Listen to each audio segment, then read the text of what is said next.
Assalamualaikum warahmatullahi wabarakatuh. Perkenalkan, nama saya Nia Purwasari, Prodi Pendidikan Matematika semester 2.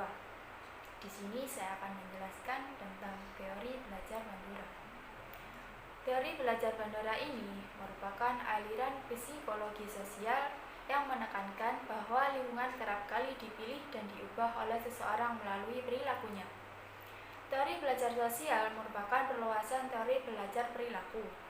Teori ini menerima sebagian besar prinsip teori belajar perilaku, tetapi memberikan lebih banyak penekan pada efek-efek pada perilaku dan proses mental. Konsep-konsep dari teori belajar Bandura adalah sebagai berikut. A. Pemodelan. Pemodelan adalah konsep dasar dari teori ini. Sebagian besar manusia belajar melalui pengamatan dan mengingat tingkah laku orang lain. Hasil pengamatan itu kemudian dihubungkan dengan pengalaman baru dan sebelumnya. Dengan begitu, ada kesempatan untuk mengekspresikan tingkah laku yang dipelajari. Adapun jenis-jenis pemodelan, pertama, peniruan langsung adalah model pembelajaran yang dirancang untuk mengajarkan pengetahuan yang diajarkan setahap demi setahap. Ciri khas pembelajaran ini adalah adanya modeling, meniru tingkah laku yang ditunjukkan oleh model melalui proses perhatian. Contohnya, meniru gaya penyanyi yang disandingi. Kedua, peniruan tak langsung adalah melalui imajinasi atau pemerhatian secara tidak langsung. Contohnya, meniru watak yang dibaca dalam buku. Ketiga, peniruan gabungan. Peniruan jenis ini adalah dengan cara menggabung tingkah laku yang berlainan, yaitu peniruan langsung dan tidak langsung. Contohnya, pelajar meniru gaya gurunya melukis dan cara mewarna daripada buku yang dibacanya. Ada 4 fase belajar dari pemodelan, yaitu pertama, fase atensi. Fase ini memberikan perhatian pada suatu model yang menarik, populer, atau yang dikagumi. Misalnya, menjelaskan bagian-bagian bola mata guru bisa menggunakan gambar model mata dan variasi warna sehingga bagian-bagian mata terlihat jelas dan siswa tertarik untuk mempelajarinya. Kedua, fase retensi. Fase ini memberikan penguasaan tingkah laku model dan menyimpannya dalam ingatan jangka panjang. Penguasaan adalah proses pengubahan pengalaman yang diamati menjadi kode memori. Ketiga, fase reproduksi. Fase ini mengizinkan model untuk melihat apakah komponen-komponen urutan tingkah laku sudah dikuasai oleh pengamat. Keempat, fase motivasi. Fase ini, pengamat akan termotivasi meniru model, karena mereka merasa dengan berbuat seperti model, mereka akan memperoleh kekuatan atau pujian. Misalnya, dalam kelas sering diberi pujian atau pemberian nilai. B. Belajar vikarius. Sebagian besar pelajar termotivasi oleh harapan bahwa meniru model dengan baik akan mendapat dukungan. Namun, ada yang belajar dengan melihat orang diberi dukungan atau dihukum saat terlibat dalam perilaku-perilaku tertentu. Inilah yang disebut belajar vikarius. C. Perilaku diatur sendiri. Perilaku manusia sebagian besar merupakan perilaku yang diatur oleh dirinya sendiri. Manusia mengamati perilakunya sendiri, mempertimbangkan perilaku terhadap kriteria yang disusunnya sendiri, kemudian memberi dukungan atau hukuman pada dirinya sendiri. Selanjutnya, aplikasi dalam pembelajaran matematika. Bandura dalam teorinya mengemukakan bahwa seseorang itu belajar melalui proses meniru.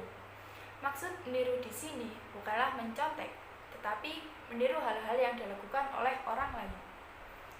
Proses pembelajaran menurut teori sosial Albert Bandura, seorang guru harus dapat menghadirkan model yang baik.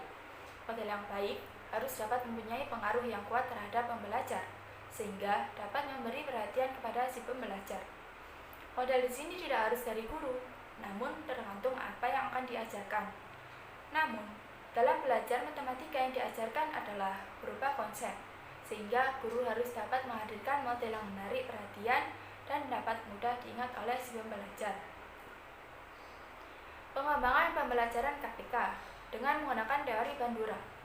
Guru dalam menyampaikan pelajarannya harus memberi metode-metode yang mudah untuk dipahami dan diikuti oleh siswa-siswanya, agar siswa lebih mudah untuk memilih teori mana yang akan diikuti dan diterapkan dalam mengajarkan soal-soal tentang KPK. KTK atau kelipatan persekutuan terkecil adalah hasil perkalian dari dua faktor-faktor yang berbeda dengan mengambil pangkat tertinggi. Terdapat beberapa metode untuk menentukan KPK, yaitu A. Melalui himpunan kelipatan persekutuan. Carilah KPK dari 4 dan 6. Himpunan kelipatan 4, yaitu 4, 8, 12, 16, 20, dan seterusnya. Himpunan kelipatan 6, 6, 12, 18, 24, dan seterusnya. Lah, KPK dari 4 dan 6 adalah 12. B. Melalui faktorisasi prima. Berapakah KPK 12 dan 18? Faktorisasi prima 12, yaitu 2 pangkat 2 dikali 3. Faktorisasi prima 18, yaitu 2 dikali 3 pangkat 2. KPK-nya 2 pangkat 2 dikali 3 pangkat 2, yaitu 4 dikali 9 sama dengan 36. Contoh dalam pembelajaran matematika dalam kondisi COVID-19. Dalam kondisi pandemi COVID-19 ini, pembelajaran dilakukan dengan jarak jauh atau daring, yaitu dengan menggunakan aplikasi Google Classroom, Google Meet, maupun Zoom.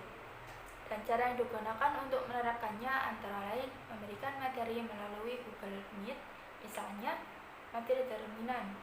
Guru menjelaskan dan diberi pertanyaan atau diberi tugas di akhir pembelajaran. Memberikan video pembelajaran, teknik penyajian materi bervariasi, mengurangi bahan atau materi yang tidak relevan.